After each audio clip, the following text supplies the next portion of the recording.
घोटाळेबाज सुरेश कुटे जालना आर्थिक गुन्हे शाखेच्या ताब्यात आहे। सुरेश कुटेचा आशिष पोड्डरकर पोलिसांच्या ताब्यात आहे, तर बीड जेलमधून सुरेश कुटेला पुन्हा पोलिसांच्या ताब्यात आहे। कोर्टाच्या आदेशाने कुटेचा ताबा पोलिसांनी घेतल्याची माहिती मिळते। घोटाळेबाज सुरेश कुटे जालना आर्थिक गुन्हे शाखेच्या ताब्यात आहे।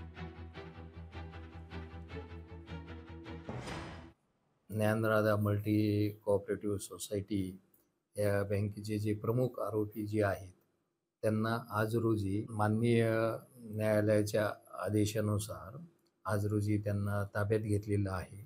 आकडा जी आहे तो रोजच्या रोज वाढत चाललेला आहे।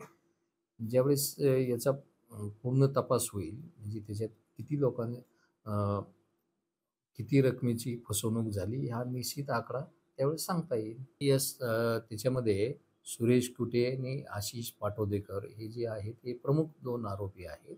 त्यांना आपण ताब्यात घेतलेलं आहे आणि पुढची कायदेशीर प्रोसिजर आपण करत आहोत।